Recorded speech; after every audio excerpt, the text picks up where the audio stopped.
a debt trap. Debt traps. China's debt trap. It's China's debt trap. The debt trap. China's debt trap. Debt trap.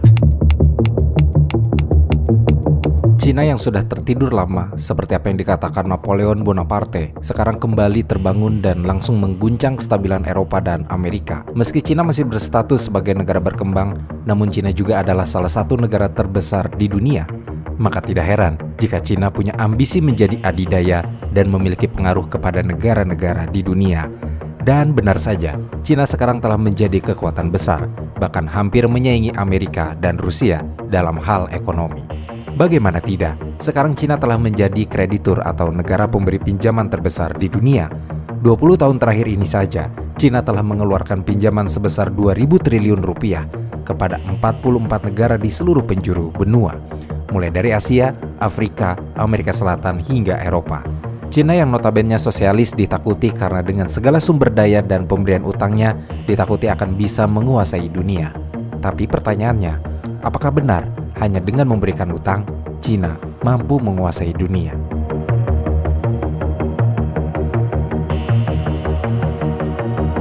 Cina adalah sebuah negara besar yang memiliki sejarah yang panjang. Negeri ini memiliki peradaban tinggi, agung, dan berusia ribuan tahun. Cina berbeda dengan Mesir kuno yang punah atau Romawi yang runtuh. Peradaban Cina masih ada, berdiri, dan kembali menjadi titik sentral dunia untuk saat ini. Tidak heran jika sekarang seluruh universitas dan pengamat politik dunia kembali mempelajari dan mengkaji sejarah, kebudayaan maupun politik dari Cina. Karena hal yang menjadi keanehan adalah Cina mampu membangun ekonomi sedemikian besarnya. Sementara di tataran politik dan ideologinya, Cina masih mempertahankan sistem sosialisme. Dalam banyak pengamatan, ada dua alasan kenapa Cina memiliki kemampuan dalam menerapkan dua sistem. Menjalankan sistem sosialis di tataran politik dan secara bersamaan menerapkan sistem liberalisme dalam pembangunan ekonomi. Pertama, karena perkembangan globalisasi yang telah menembus batas-batas negara dengan tanpa melihat sistem politik apa yang berlaku di seluruh negara, termasuk sistem politik Cina. Sebagai tolak ukurnya, kita dapat melihat bagaimana transnational corporation dunia yang beredar dan memiliki cabang di banyak negara dengan latar belakang politik yang berbeda-beda. Oleh karena itu, dalam konteks globalisasi ini, tidak ada negara yang dapat menghindar, termasuk Cina. Globalisasi ini menjadi inspirasi Cina untuk maju dan menyesuaikan diri dengan perkembangan yang ada. Kedua, apapun alasan dari faktor pertama tadi, namun hal paling pokok adalah kepiawaian para elit politik di Partai Komunis Cina dalam menyesuaikan diri dengan perkembangan ekonomi yang diawali dengan reformasi ekonomi dengan membuat daerah-daerah khusus di pantai timur sebagai daerah industri dan investasi. Selain itu, pemerintah Cina juga meletakkan teknologi dan informasi sebagai salah satu pengembangan utamanya, sehingga dalam beberapa tahun, Cina telah berhasil memiliki beberapa perusahaan yang beroperasi di berbagai belahan dunia. Perkembangan politik di Cina sendiri sangat menarik. Cina yang selama ribuan tahun berbentuk monarki absolut, kemudian berhasil berevolusi menjadi negara republik modern pada tahun 1911. Meski negara yang dipelopori oleh Dr. Sun Yat-sen ini hanya berkembang selama 30-an tahun, namun Cina yang sudah menjadi negara telah merombak penuh sistem kenegaraannya dan diperkokoh dengan pecahnya revolusi komunisme dan berdirilah Republik Rakyat Cina pada tahun 1949 oleh Mao Zedong. Meski Cina telah mengalami beberapa kali pergantian sistem politik, namun perkembangan politik ini jugalah yang membawa arti dan budaya politik di Cina. Karena dalam perjalanan kekuasaan, Cina mengalami pasang surut dan perebutan kekuasaan. Hanya saja dalam perkembangannya, masyarakat Cina, para cendekiawan, para politikus, dan juga elit partai belajar terus-menerus dari pengalaman dan melakukan beberapa perubahan, terutama reformasi ekonomi pada tahun 1978. Disitulah sebenarnya menjadi tonggak kebangkitan ekonomi Cina dan sekaligus menandai proses adaptasi Partai Komunis Cina terhadap perkembangan ekonomi dunia. Cina tidak lagi seperti negara komunis yang nampak pada masa Mao Zedong berkuasa. Cina telah memiliki wajah baru yang berbeda.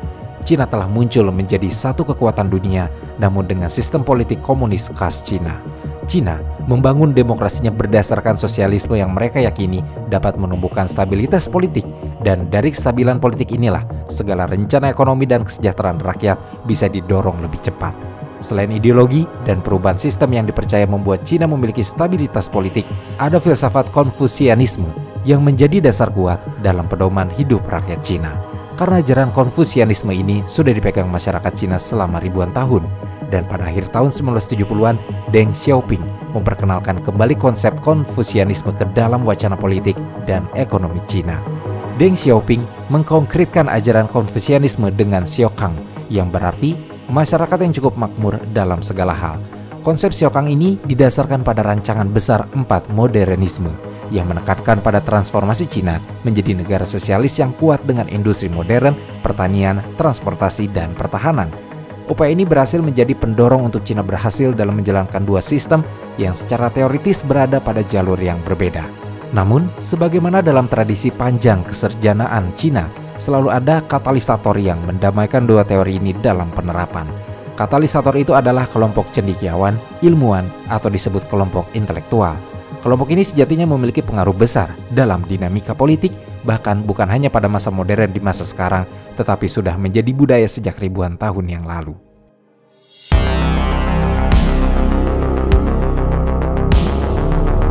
Seiring dengan pertumbuhan ekonomi realnya yang luar biasa, Cina muncul sebagai salah satu pemimpin global dalam pembiayaan pembangunan internasional dan saat ini menjadi kreditor resmi terbesar di dunia. Ini bisa dilihat karena dalam 20 tahun terakhir, pemerintah Cina dan bank-bank milik negara telah memperluas kehadiran dan dukungan keuangan mereka dalam skala global. Dilaporkan pada akhir tahun 2020, Cina telah memberikan pinjaman ke negara-negara berkembang di seluruh dunia dengan menyentuh angka 170 miliar dolar. Atau jika sekarang dirupiahkan mencapai angka yang sangat fantastis, yakni 2.550 triliun rupiah.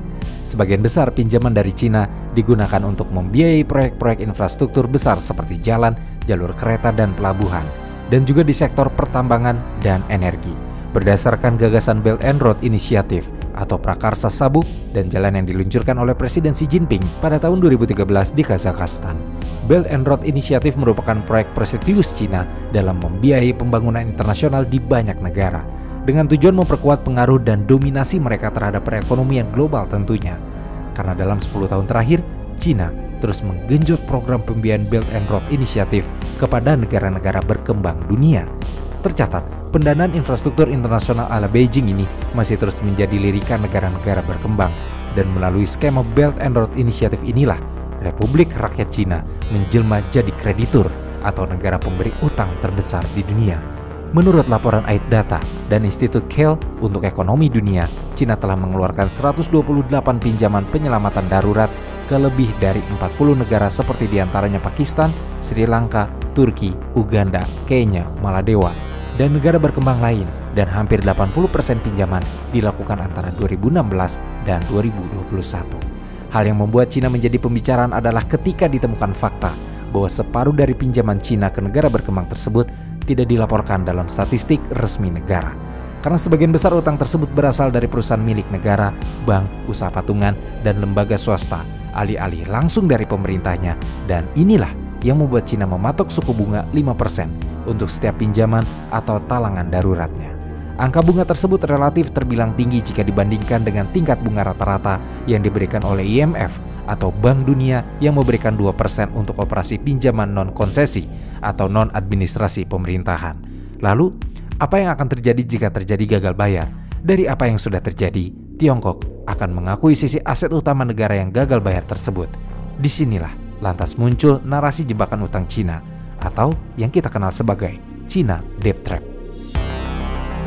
Sebenarnya, jebakan hutang Cina atau China Debt Trap adalah istilah yang diberikan oleh media barat kepada pinjaman hutang yang diberikan China kepada negara-negara berkembang utamanya di bidang infrastruktur yang dikhawatirkan membuat mereka tidak mampu membayar kembali sehingga tunduk kepada syarat yang ditentukan oleh Cina. Istilah ini muncul dan mengemuka belakangan ini dengan mengacu kepada kasus pelabuhan Hambantota Sri Lanka yang disewakan kepada perusahaan Cina selama 99 tahun. Selain itu diambil contoh beberapa kasus lain yang terjadi di sejumlah negara miskin di Afrika. Isu jebakan hutang ini semakin diberitakan oleh media barat dengan bumbu cerita nafsunya Cina yang berani menggelontorkan hutang yang berujung kepada jebakan dengan tujuan untuk mengakses pelabuhan menjadi pangkalan militer.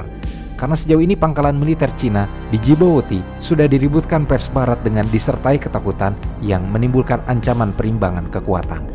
Padahal kalau ada suatu negara mengizinkan wilayahnya dijadikan pangkalan militer Amerika, pasti media-media barat tidak ramai memberitakan.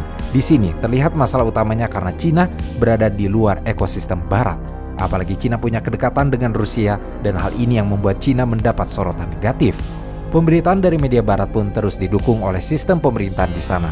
Pada tahun 2018, Wakil Presiden Amerika Serikat yaitu Mike Pence bahkan menuduh Cina dengan cerdik memainkan diplomasi perangkap utang untuk menjerat negara-negara kecil dengan tingkat utang tidak produktif yang sangat besar. Secara lebih spesifik, Pence mengatakan bahwa Cina membujuk negara-negara terbelakang dan berkembang untuk meminjam dan membangun proyek-proyek infrastruktur yang secara ekonomi tidak layak, yang pada akhirnya membuat Cina mengambil kendali atas aset-aset strategis dari negara-negara peminjam ketika negara-negara peminjam tersebut mengalami gagal bayar. Selain apa yang disampaikan Wakil Presiden Amerika dalam wawancara dengan BBC pada bulan Desember tahun 2021, Richard Moore, mantan kepala Badan Intelijen Inggris yang dikenal dengan M16, mengatakan hal yang sama, bahwa Cina menggunakan hal yang disebut jebakan utang untuk menggunakan kebijakan ekonominya dalam pengaruhnya atas negara-negara lain. Bahkan Moore memperingatkan tentang jebakan data yang akan mengancam kedaulatan. Karena menurut Moore, Cina memiliki kapasitas untuk mengumpulkan data dari seluruh dunia dan menggunakan uang untuk membuat orang-orang terperangkap. Dua contoh yang sering diberikan untuk mendukung teori jebakan utang Cina adalah proyek pelabuhan Hambantota dan Bandara Internasional Matala Rajapaksa yang didanai Cina kepada Sri Lanka. Namun, jika dilihat lebih dekat, akan terlihat bahwa keputusan politik dalam negeri yang tidak berperasaanlah yang mendorong negara kepulauan ini ke dalam krisis yang parah. Krisis pembayaran dan kenaikan utang luar negeri lah yang secara eksponensial membuat negara Sri Lanka bangkrut. Dan perlu diketahui, ketidakmampuan negara untuk membayar utang bukanlah penyebab dari krisis, melainkan merupakan akibat dari krisis. Lagi pula, ide awal pelabuhan Hambantota tidak diusulkan oleh Cina. Ini pertama kali diperdebatkan oleh anggota DPRD Sri Lanka, Rajapaksa pada tahun 1970-an. Kemudian pada tahun 2006, dengan studi kelayakan yang dilakukan oleh perusahaan Denmark Rainbow, pemerintah Sri Lanka pada awalnya mendekati India dan Amerika Serikat untuk mendapatkan pendanaan. Namun, tanggapan dingin dari kedua negara membuka pintu bagi perusahaan konstruksi Cina yang bernama China Harbour Group dengan pendanaan dari China Exim Bank. Perusahaan asal Tiongkok tersebut pun memenangkan kontrak tersebut. Pada akhirnya, pada tahun 2017, Sri Lanka sepakat menyerahkan saham mayoritas 70% di pelabuhan itu kepada badan usaha milik negara China Merchants dengan masa sewa 99 tahun sebagai imbalan atas suntikan investasi lebih besar dari Cina. Analisis yang dilakukan oleh lembaga kajian Inggris yaitu Chatham House tentang proyek mempertanyakan apakah narasi jebakan utang ini benar, mengingat kesepakatan itu didorong oleh motivasi politik setempat dan faktor bahwa Cina tidak pernah menguasai kepemilikan pelabuhan secara resmi. Chatham House menggarisbawahi bahwa sebagian besar total utang Sri Lanka bukan kepada para pembeli pinjaman dari Cina, dan tidak ada bukti bahwa Cina menggunakan kedudukannya untuk mendapatkan keuntungan militer strategis dari pelabuhan. Pemberitaan kebangkrutan Sri Lanka menjadi kabur karena berita-berita bantahan dari pemerintahan Sri Lanka, tenggelam oleh berita mainstream dari media barat yang disertai embel-embel pemerintah yang korup dan tidak transparan. Meskipun begitu, tidak diragukan lagi bahwa keterlibatan Cina dalam bidang ekonomi di Sri Lanka meningkat selama 1 dekade terakhir, dan muncul kekhawatiran jika hal itu dapat digunakan untuk mengusung ambisi politiknya di kawasan Asia. Peminjaman utang Cina di benua Afrika pun adalah stereotip lain yang harus dibantah. Tidak ada keraguan bahwa dalam 20 tahun terakhir, Cina telah membangun proyek infrastruktur besar di 16 negara Afrika dengan menciptakan 25 zona kerjasama ekonomi dan perdagangan. Cina terus melakukan investasi besar-besaran di seluruh benua selama pandemi COVID-19 kemarin. Data tersebut dengan jelas menunjukkan bahwa Afrika saat ini tidak menghadapi jebakan utang Tiongkok yang besar. Padahal, total utang 10 negara Afrika terbesar ke Cina mencapai 109,2 miliar dolar Amerika atau setara 1.707 triliun 391 miliar 140 juta rupiah hingga saat ini. Terlebih lagi, permasalahan ini akan semakin terpecah jika negara Angola dapat dianggap sebagai negara yang dikecualikan, karena negara ini menyumbang hampir 44% dari total utangnya. Faktanya, negara-negara Afrika sangat ingin membangun identitas mereka dan tidak lagi ingin dikategorikan sebagai negara pencari amal. Sebaliknya, negara-negara di Afrika lebih senang diperlakukan sebagai mitra dagang. Cina menyadari perubahan paradigma ini dan bertindak dengan cepat. Amerika dan sekutunya gagal menyelaraskan kembali kebijakan mereka di Afrika. Hal ini terlihat dari beberapa indikator perekonomian di benua Afrika yang meliputi ekspor, impor, perdagangan, dan investasi asing langsung di Afrika.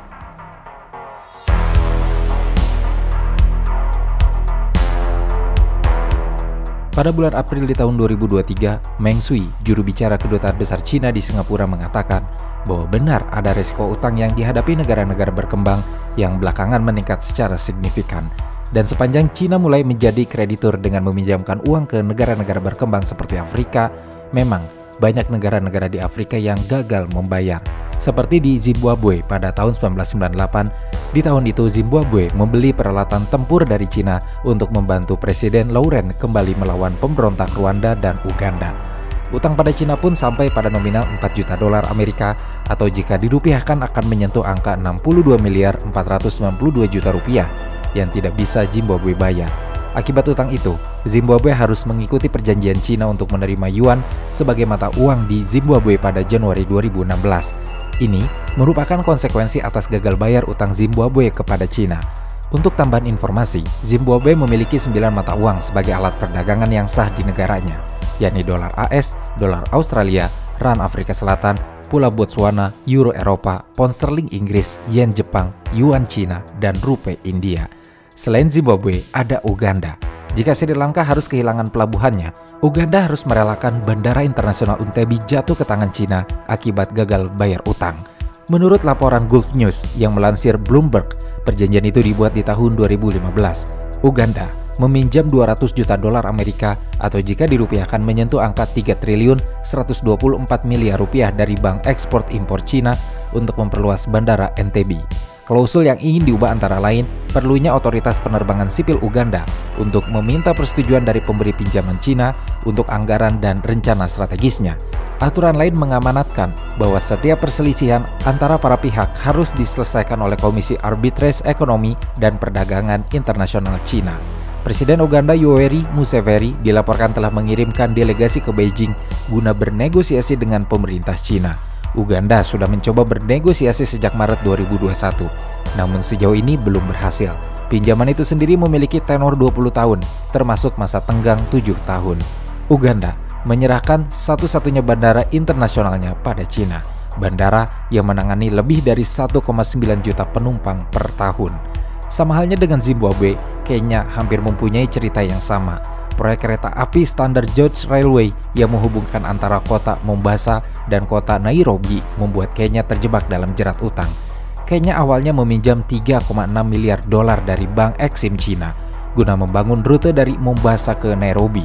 Pemerintah lalu meminjam lagi 1,5 miliar dolar untuk memperpanjangnya ke Naivasha, sebuah kota di Central Rift Valley. Dalam peminjaman ini, total Kenya memiliki utang sebesar 4,9 miliar dolar Amerika atau jika dirupiahkan menyentuh angka 76 triliun 515 miliar 460 juta rupiah. Dan jika Kenya tidak bisa membayar utang, maka pelabuhan Mombasa, aset paling berharga di negeri itu, diyakini akan diambil alih oleh Cina. Namun dalam hal ini, pemerintah Kenya dan Cina menyangkal hal tersebut di mana Mombasa disebut bukan jaminan pinjaman itu. Ada juga Pakistan. Sebagaimana dimuat kantor berita India News, Cina menjerat Pakistan dengan suku bunga tinggi, dengan persyaratan pembayaran yang sangat kaku dan transparansi amat minim. Pakistan sendiri memiliki 26 proyek dengan Cina yang tertuang dalam China-Pakistan Economic Corridor. Ini termasuk 8 proyek energi, 4 transportasi, 1 komunikasi, 3 pendidikan, 2 perbankan dan jasa keuangan, 1 konstruksi dan rehabilitasi, serta 2 pemerintah dan masyarakat sipil. Kekhawatiran pada utang Cina yang menggelembung di Pakistan sudah muncul sejak tahun 2021. Menurut sebuah studi Dana Moneter Internasional, pada bulan April di tahun 2021, utang luar negeri Pakistan menggelembung menjadi 90,12 miliar dolar Amerika, atau jika dirupiahkan mencapai angka yang lumayan fantastis, yaitu 1 triliun 407 miliar 228 juta 306 ribu rupiah. Dan kota Islamabad berutang kepada Cina 24,7 miliar dolar, atau lebih dari 27% beban utang Pakistan. Lanjut ada juga Maladewa. Awalnya Maladewa meminjam dana sebesar 200 juta dolar Amerika atau setara dengan 2 triliun untuk menghubungkan pulau ibu kota Male ke pulau Hulu Male, di mana bandara dan lahan luas masih banyak tersedia. Hal ini diharapkan dapat menjadi jalan keluar mengenai keterbatasan lahan properti dan akses menuju kawasan ekonomi baru. Jembatan itu rampung di tahun 2018 dan diberi nama China Maldives Friendship Bridge. Selain jembatan, Maladewa juga harus meminjam uang untuk pengembangan infrastruktur lainnya. Beberapa mantan pejabat Maladewa dan perwakilan Cina menunjukkan angka utang terbaru. Mereka menyebutkan Maladewa berutang ke Cina antara 1,1 miliar dolar hingga 1,4 miliar dolar. Angka ini masih merupakan jumlah yang sangat besar untuk negara pulau dengan pendapatan produk domestik bruto atau PDB sekitar 4,9 miliar dolar per kapita. Negara yang bergantung dari sektor pariwisata ini sangatlah terpukul oleh pandemi COVID-19, dan jika pendapatan pemerintah Maladewa turun, mungkin sulit untuk membayar kembali pinjaman pada tahun 2022-2023. Cina bekerja sama dengan pemerintah Indonesia untuk membangun rute kereta api cepat Bandung-Jakarta sepanjang 140,9 km. Rute ini akan menghubungkan 4 stasiun, dan di setiap stasiun akan dibangun transit-oriented development untuk mendorong lahirnya sentra ekonomi baru di koridor Jakarta-Bandung. Proyek kereta cepat Jakarta-Bandung dibangun oleh PT Kereta Cepat Indonesia Cina yang merupakan gabungan konsorsium BUMN Indonesia dan konsorsium China Railways dengan skema business to business. Ketika meresmikan proyek ini di Bandung pada 2016 silam, Presiden Joko Widodo menjelaskan skema pembiayaan kereta cepat yang tidak menggunakan APBN. Karena kata Presiden Indonesia, APBN diperuntukkan bagi infrastruktur luar Jawa, misalnya jalan tol Makassar-Manado dan kereta di Papua. Namun belakangan, proyek ini diliputi kontroversi. Proyek yang semula dirancang menelan biaya 6,7 miliar dolar atau sekitar 88 triliun rupiah dilaporkan mengalami pembengkakan biaya sebesar 23% atau sekitar 20 triliun rupiah yang akhirnya ditanggung oleh pemerintah Indonesia. Kini muncul seruan agar pemerintah Indonesia mengkaji ulang proyek ini yang diperkirakan akan mengalami kerugian dan semakin membebani keuangan negara setelah pandemi COVID-19. Kereta cepat Jakarta-Bandung yang kini bernama Kereta Wus Indonesia menuai banyak kritikan negatif mulai awal sampai jelang resmi beroperasi pada tanggal 1 Oktober 2023. Mulai dari kena jebakan utang Cina hingga dianggap buang-buang uang. Salah satu topik yang kerap dibicarakan terkait proyek ini adalah pembengkakan biaya atau cost overrun selama masa konstruksi dan perkara penjaminan utang pinjaman dari Cina menggunakan anggaran pendapatan dan belanja negara. Terbaru, Menteri Keuangan Sri Mulyani Indrawati menerbitkan aturan terkait penjaminan pemerintah untuk memperoleh pendanaan atas pembengkakan biaya selama masa konstruksi proyek kereta cepat. Secara total utang Indonesia dalam proyek kereta cepat mencapai 73,1 triliun. Maka, dengan asumsi bunga 3,4% dan tenor 30 tahun, bisa dihitung estimasi besaran total utang kereta cepat yang harus dibayarkan pemerintah Indonesia. Berdasarkan perhitungan itu, maka pemerintah Indonesia wajib membayar utang kereta cepat selama 30 tahun mencapai 75 triliun rupiah. Pengamat ekonomi dari Institute for Development of Economics and Finance, Rizal Taufikur Rahman, mengaku sudah memprediksi proyek ini bakal bermasalah. Rizal menilai bunga pinjaman yang dipatok Cina sebesar 3,4% tidak bijak karena prospek bisnis pengoperasian kereta cepat belum tentu menguntungkan. Belum lagi ongkos pengelolaan yang tidak murah. Dengan segala pertimbangan itu, konsorsium Indonesia dipastikan bakal kesulitan membayar utang tersebut sehingga ujung-ujungnya mengandalkan APBN. Sementara kondisi APBN sudah sangat terbebani dengan besaran utang yang kian membengkak. Apalagi kalau nanti harus ikut menanggung pembiayaan IKN. Pemerintah Indonesia disarankan menguatkan lobi ke Cina agar kembali ke proposal awal pembiayaan di mana bunga pinjamannya sebesar 2% dengan tenor selama 40 tahun. Apalagi, proyek kereta cepat ini investasinya dinilai kelewat mahal dengan rute yang terlalu pendek. Ini pula yang jadi alasan banyak negara di dunia enggan mengembangkan kereta cepat. Negara tetangga terdekat dari Indonesia, yaitu Singapura, Malaysia juga membatalkan proyek kereta cepat mereka meski konstruksinya sudah terlanjur dibangun sebagian. Alasannya, biaya yang harus dikeluarkan dianggap memboroskan anggaran negara. Sebagai perumpamaan besarnya nilai investasi kereta cepat, dana 108,14 triliun rupiah dipakai untuk pembangunan kereta cepat dengan lintasan hanya sepanjang 142,3 km yang menghubungkan Halim dengan Gede Bagi. Apabila dana sebesar itu dipakai untuk infrastruktur lain seperti jalan tol, maka 108,14 triliun rupiah setara dengan biaya investasi pembangunan jalan tol Trans Sumatera sepanjang 1081 km. Padahal, sampai Bandung saja beban utang Indonesia ke Cina diperkirakan baru lunas dalam waktu 80 tahun. Namun kerjasama Indonesia-Cina bukan hanya ada di kereta cepat Jakarta-Bandung, namun sudah banyak proyek. Waduk Jati Gede misalkan.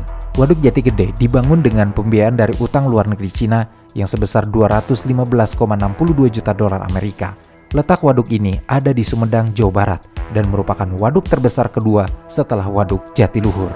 Meski pembangunannya sudah dimulai sejak pemerintahan Presiden Soekarno, namun waduk ini direalisasikan oleh Presiden SBY dan baru diresmikan oleh Presiden Jokowi pada tahun 2015 lalu. Waduk ini selain menjadi sumber pengairan bagi wilayah di sekitarnya, juga menjadi PLTS 110 MW yang dapat menampung 975,5 juta meter kubik air, menjadi pengendali banjir dan telah dikembangkan juga menjadi objek wisata. Waduk Jati Gede dikatakan sebagai pilot proyek antara Indonesia dan Cina dalam pengembangan sumber daya air.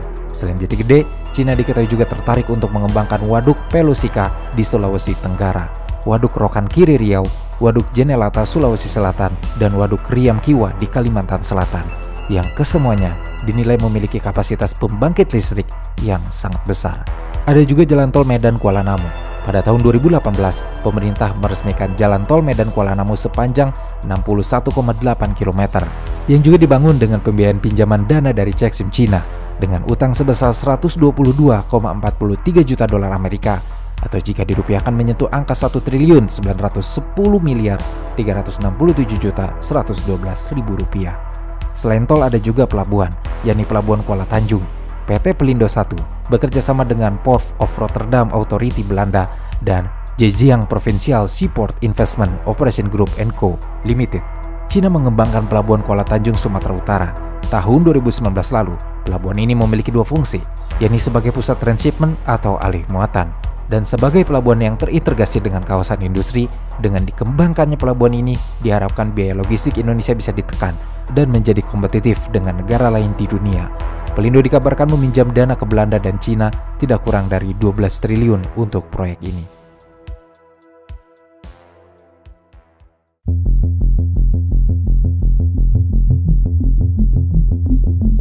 Pinjaman utang Cina pun tentu tidak terbatas pada Asia atau Afrika, namun juga meliputi negara-negara di Eropa. Cina telah menjalankan sejumlah pelabuhan dan tambang di Eropa, membangun jalan dan jembatan serta berinvestasi di tempat yang tidak dimiliki pihak-pihak lain. Yunani salah satunya, karena pelabuhan Piraeus di Yunani setelah mendapat bantuan utang dari Cina berhasil keluar menjadi salah satu pelabuhan terbesar di Eropa. Selain Yunani, ada juga kota Bor di Siberia. Setelah kota ini mendapat banyak pinjaman utang dari Cina untuk tambang tembaga, kota ini sudah selayaknya kota seperti di provinsi Cina. Karena para pekerja meneriakkan instruksi dalam bahasa Mandarin, bendera-bendera berwarna merah berkibar di kantor-kantor administrasinya menyerupai kuil. Terakhir ada Montenegro, negara Balkan yang berada di luar orbit peraturan Uni Eropa. Montenegro meminjam ke Cina sebesar 1 miliar dolar atau setara dengan 14,5 triliun untuk membuat jalan tol yang menghubungkan pelabuhan Bar di Laut Adriatik di selatan ke perbatasan Serbia di utara. Untuk itu, mengklasifikasikan investasi Cina di negara-negara berkembang sebagai alat kebijakan neokolonialis yang dirancang secara strategis adalah hal yang berlebihan. Karena pengamat yang tidak memihak sekalipun mungkin tidak akan memberikan catatan ketakutan pada Cina dengan Project Belt and Road inisiatifnya. Karena ada banyak ketakutan ketika negara-negara menerima investasi Cina, mereka diharapkan memihak Cina di berbagai forum internasional dan tidak mengutuk Cina atas masalah geopolitik, mulai dari Taiwan hingga kekejaman yang disponsori negara Cina terhadap etnis Uighur. Selain itu, terdapat tuduhan serius yang menunjukkan bahwa perusahaan Cina menggunakan cara yang tidak adil untuk memenangkan kontrak di luar negeri. Dalam bukunya The Long Game, China's Grand Strategy to Displace American Order, mantan rekan Brookings yaitu Russ Doshi menjelaskan 3 strategi Cina untuk menggantikan hegemoni Amerika. Strategi permindahan yang pertama antara tahun 1989 sampai tahun 2008 adalah dengan secara diam-diam menyebarkan pengaruh Cina kepada Amerika. Strategi permindahan yang kedua antara tahun 2008 sampai tahun 2016 adalah membangun fondasi hegemoni Cina di Asia yang diluncurkan setelah krisis keuangan global. Peluncuran strategi perpindahan ketiga ini bertepatan dengan Brexit, era Trump, dan buruknya penanganan COVID-19 di negara-negara barat. Pada fase ini, Cina bertujuan untuk mengganggu dominasi Amerika sebagai pemimpin global.